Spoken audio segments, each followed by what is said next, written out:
श्रीविश्वनाथमङ्गलस्तोत्रम् गंगाधरं शशिकिशोरधरं त्रिलोकी रक्षाधरं निटिलचन्द्रधरं त्रिधारम् भस्मावधूलनधरं गिरिराजकन्या दिव्यावलोकनधरं वरदं प्रपद्ये काशीश्वरं सकलभक्तजनार्तिहारं विश्वेश्वरं प्रणतपालनभव्यभारम् रामेश्वरं विजयदानविधानधीरम् गौरीश्वरं वरदहस्तधरं नमामः गङ्गोत्तमाङ्गकलितं ललितं विशालम् तं मङ्गलं गरलनीलगलं ललामम् श्रीमुण्डमाल्यवलयोज्ज्वलमञ्जुलीलं लक्ष्मीश्वरार्चितपदाम्बुजमा दारिद्र्यदुःखदहनं कमनं सुराणां दीनार्तिदावदहनं दमनं रिपूणां दानं श्रियां प्रणमनं भुवनाधिपानां मानं सतां वृषभवाहनमानमामः श्रीकृष्णचन्द्रशरणं रमणं भवान्यः शश्वत्प्रपन्नभरणं धरणं धरायः संसारभारहरणं करुणं वरेण्यं संतापतापकरणं करवैशरण्यम् चण्डीपि चण्डिलवितुण्डधृताभिषेकम्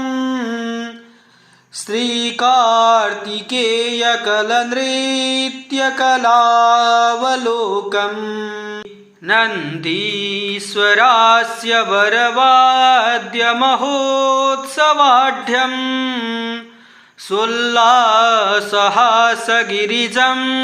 गिरिशं तमीडे श्रीमोहिनी निबिडराघवरूपगूढं योगेश्वरेश्वरहृदं भुजवासरासम् सम्मोहनं गिरिसुताञ्चितचन्द्रचूडम्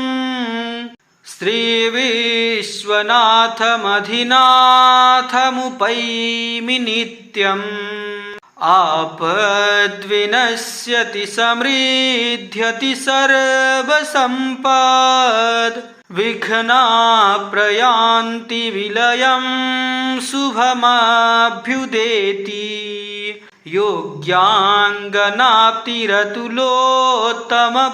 योग्याङ्गनाप्तिरतुलोत्तमपुत्रलाभो विश्वेश्वरस्तवमिमं पठतो जनस्य वन्दी विमुक्तिमधिगच्छति तूर्णमेति स्वास्थ्यं रुजार्दित उपैति गृहं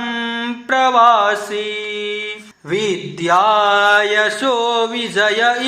इष्टसमस्तलाभः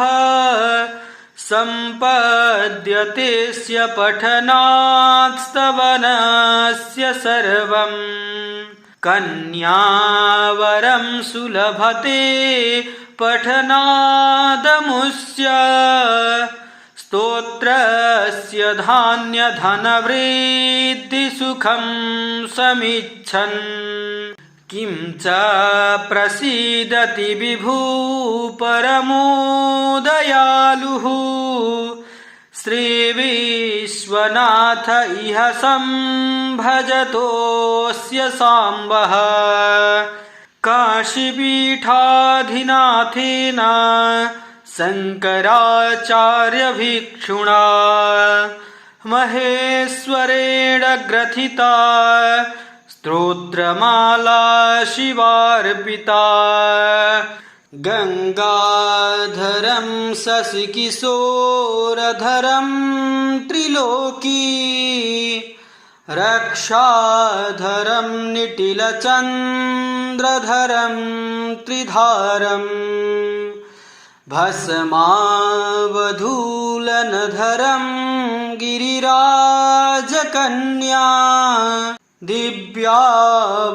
दिव्यावलोकनधरं वरदं प्रपद्ये काशीश्वरं सकलभक्तजनार्तिहारं विश्वेश्वरं प्रणतपालनभव्यभारं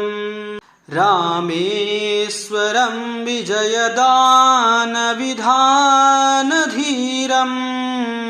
गौरीश्वरं वरदहस्तधरं नमामः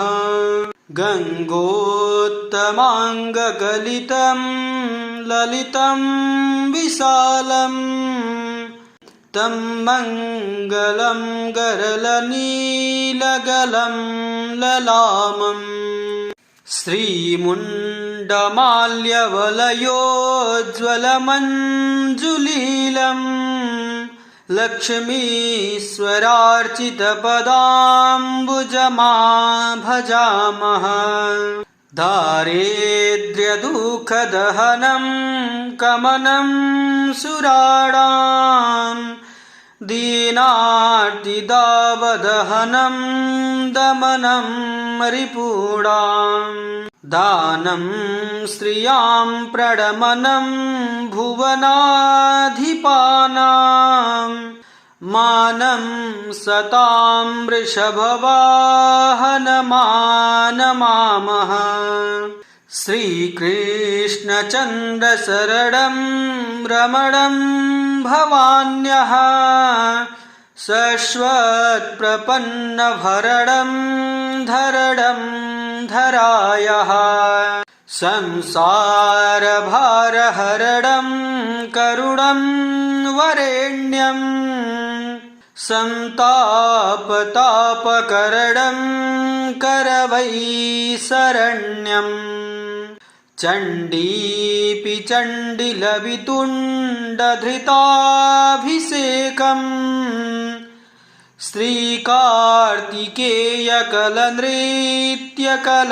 श्रीकार्तिकेयकलनृत्यकलावलोकम् नन्दीश्वरास्य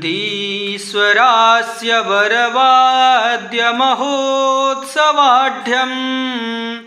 सोल्लासहासगिरिजं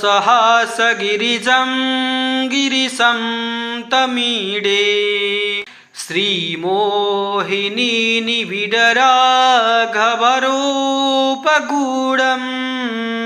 योगेश्वरेश्वरहृदं भुजवासरासम् सम्मोहनं गिरिसुताञ्चितचन्द्रचूडं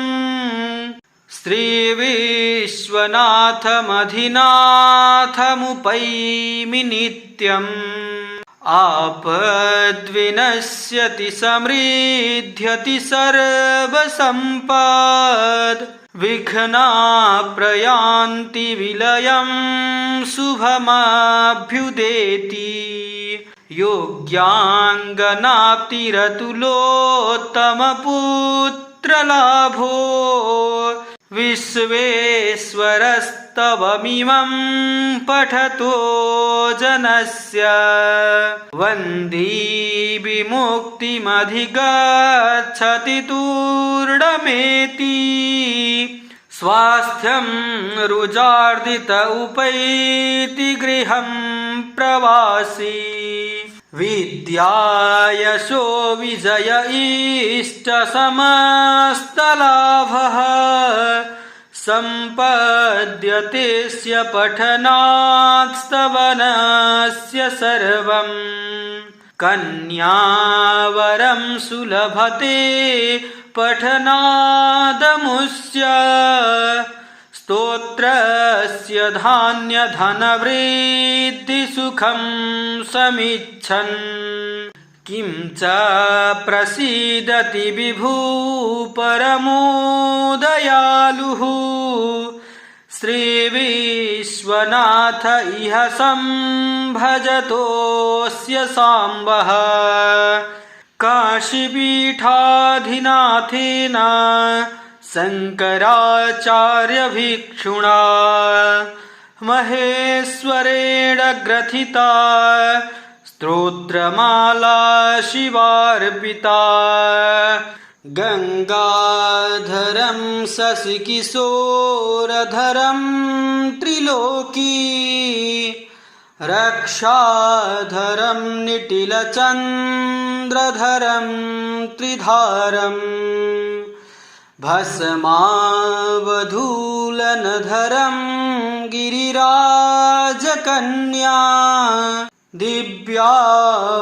दिव्यावलोकनधरं वरदं प्रपद्ये काशीश्वरं सकलभक्तजनार्तिहारं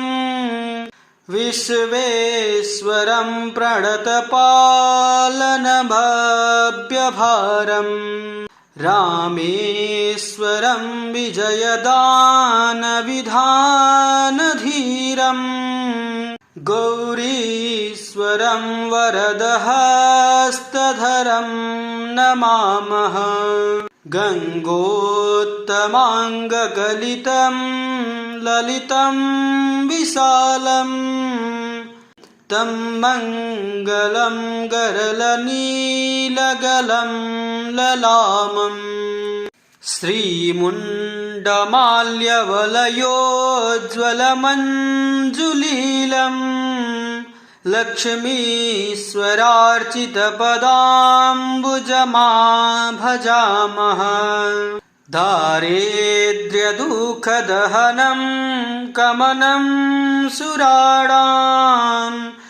दीनार्तिदावदहनं दमनं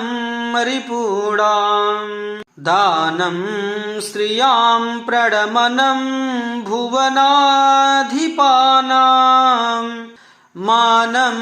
सतां वृषभवाहनमानमामः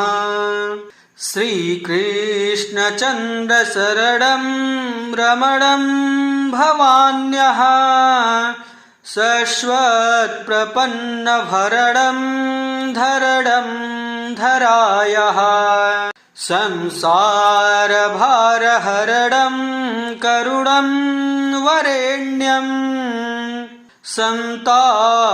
संतापतापकरणं करवैशरण्यम् चण्डीपि चण्डिलवितुण्डधृताभिषेकम्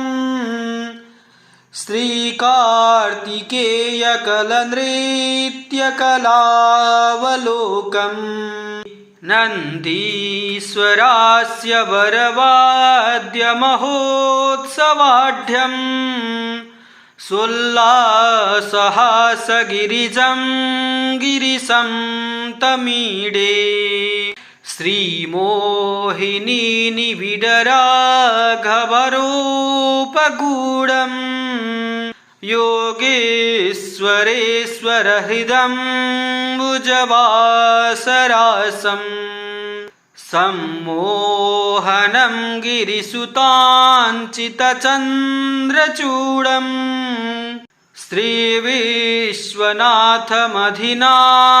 श्रीविश्वनाथमधिनाथमुपैमि नित्यम्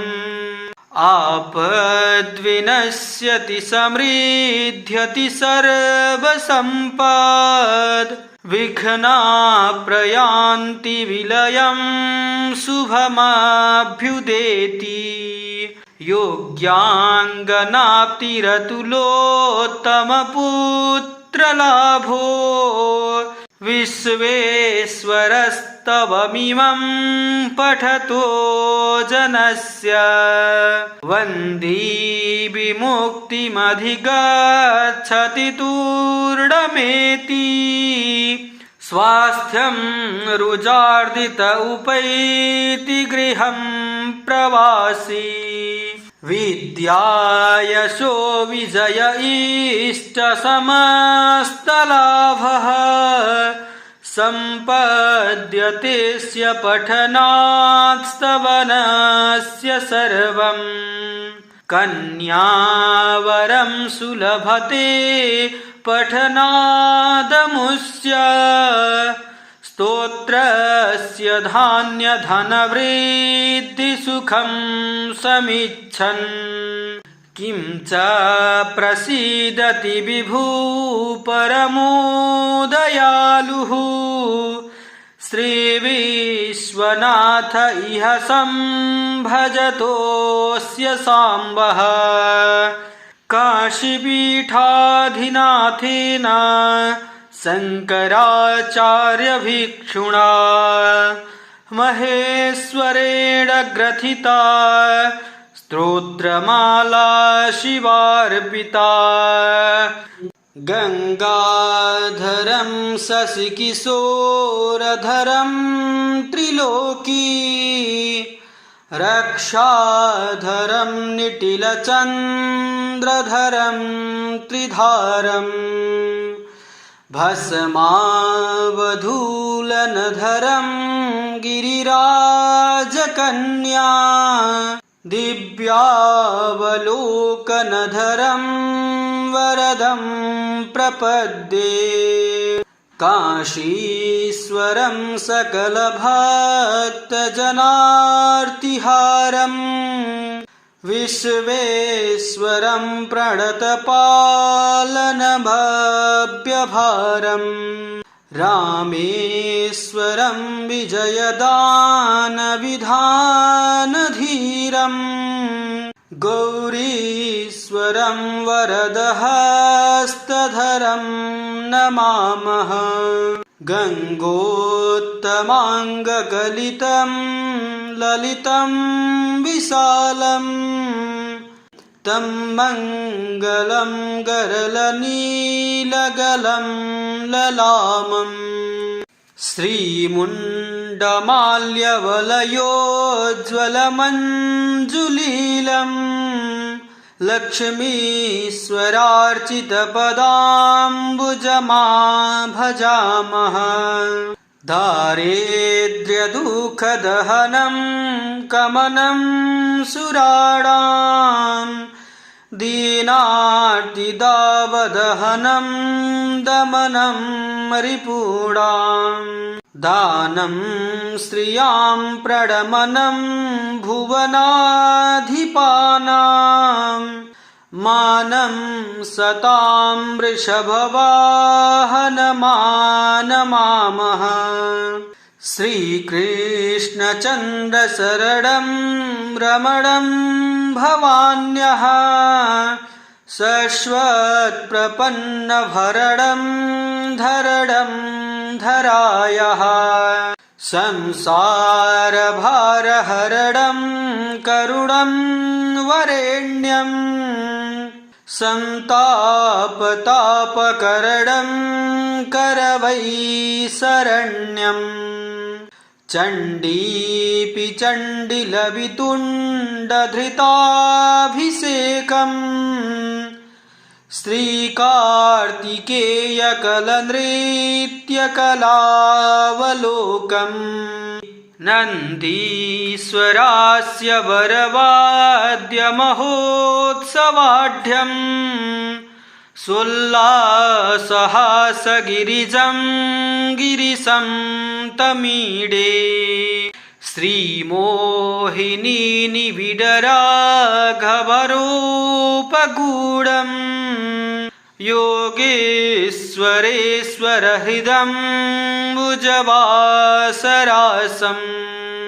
सम्मोहनं गिरिसुताञ्चितचन्द्रचूडम् श्रीविश्वनाथमधिनाथमुपैमि नित्यम् आपद्विनश्यति समृद्ध्यति सर्वसम्पद् विघ्नाः विलयं शुभमभ्युदेति योग्याङ्गनाप्तिरतुलोत्तमपुत्रलाभो विश्वेश्वरस्तवमिमं पठतो जनस्य वन्दी विमुक्तिमधिगच्छति तूर्णमेति स्वास्थ्यं रुजार्दित उपैति गृहं प्रवासी विद्यायशो विजय इष्टसमस्तलाभः सम्पद्यतेऽस्य पठनात् स्तवनस्य सर्वम् कन्यावरं सुलभते पठनादमुष्य स्तोत्रस्य धान्यधनवृद्धिसुखं समिच्छन् किं च प्रसीदति विभू परमो दयालुः श्रीविश्वनाथ इह संभजतोऽस्य साम्बः काशीपीठाधिनाथेन शङ्कराचार्यभिक्षुणा महेश्वरेण ग्रथिता स्तोत्रमाला शिवार्पिता श्रीविश्वनाथमङ्गलस्तोत्रं सम्पूर्णम्।